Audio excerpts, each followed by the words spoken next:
चांद मियाँ। आपने बहुत सारी न्यूज़ में, बहुत सारे डिबेट्स में, मीम्स में देखा होगा साईं बाबा और चांद मियाँ। तो क्या ये सच है, क्या ये झूठ है?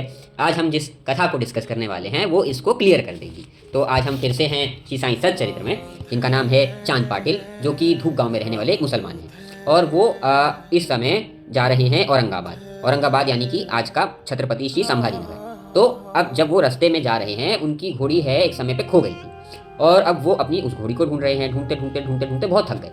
अब कई दिन निकल गए, उनकी घोड़ी मिली ही नहीं और वो थक के हार के अपना जो सामान था, जो घोड़े की जीन होती है, ये सब कुछ कमर पे लाद के आगे चल रहे हैं औरंगाबाद की ओर पैदल पैदल।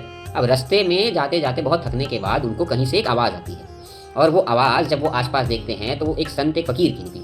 वो जो संत और जो फ़कीर थे वो उनसे थोड़ा सा दूर जा करके बैठे थे और उनके सर पे एक कफनी थी, सफ़ेद झोला था, सफ़ेद ही कपड़े पहन रखे थे उन्होंने। तो जब उन फ़कीर ने इनको बुलाया कि अरे चांद पाटिल, क्यों परेशान हो रहे हो, क्या हुआ?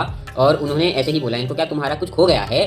तो ये बोलते हैं, हाँ बाबा, मेरी घोड़ी खो गई है और वो मिल ही नहीं रही है और मैं परेशान हो गया हूँ। अब वो जो फ़कीर है वो इनको कहते हैं कि तुमने सब जगह कहाँ ढूंढा है, ज़रा उस तरफ जाओ, उधर नदी के पास जाकर देखो और दिल से बुलाओ। अब ये जो चांद पाटिल हैं ये उधर नदी के पास जाते हैं और वहाँ पर अपनी घोड़ी को आवाज़ ही लगाते हैं कि वो वहीं मिल जाती है। और ये हैरान हो जाते हैं कि ना तो मैंने इन बाबा को कुछ बताया, ना ही हम कभी मिले, ना ये मेरे बारे में कुछ जानते थे, फिर इन्होंने सब कुछ कैसे बता दिया? पक्का ये कोई चमत्कारी पुरुष हैं। अब वो इनके पास अपने घोड़े को लेकर के आते हैं खुश होकर के। अब जब वो आते हैं, बैठते हैं, तो क्या देखते हैं कि ये बाबा के पास कुछ है, जैसे स्मोक करने के लिए चिलम जैसा कुछ। जो चिलम है, चिलम को सुलगाने के लिए दो चीज़ों की आवश्यकता होती है, एक अग्नि और एक जल। तो वहाँ पर तो कुछ भी नहीं था उनके आसपास। तो इन्होंने क्या देखा कि वो जो फ़कीर हैं उन्होंने एक चिमटा निकाला अपने झोले से, उस चिमटे को ऐसे ज़मीन पे मारा तो आग निकल गई। अब उन्होंने देखा कि ये क्या, उनके कहने मात्र से अग्नि का प्रबंध हो गया।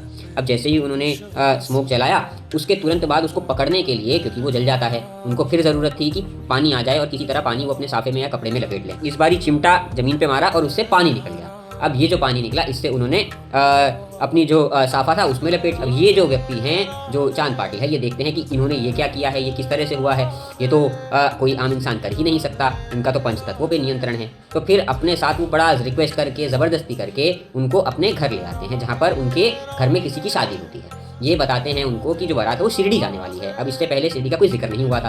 तो जब शिरडी का नाम सुनते हैं वो फ़कीर, तो वो उनको याद आता है कि उनका उस जगह से पुराना कोई नाता है। अब वो इनके साथ तैयार हो जाते हैं, बारात में धीरे धीरे वो लोग शिरडी पहुंच जाते हैं। तो इस तरह से फिर वो बारात, उनका जो भी कार्यक्रम है वो निपट जाता है। ये वहाँ पर से सीधा खंडोबा मंदिर की सीढ़ियों पर बैठ जाते हैं और तब से लेकर के एंड तक वो शिरडी में ही रहे। तो इसीलिए ये दोनों चीज़ें अलग अलग हैं, दोनों कैरेक्टर अलग अलग हैं। जो जिस व्यक्ति के साथ वो सेकेंड टाइम शिरडी आए थे उसका नाम चांद मियाँ है।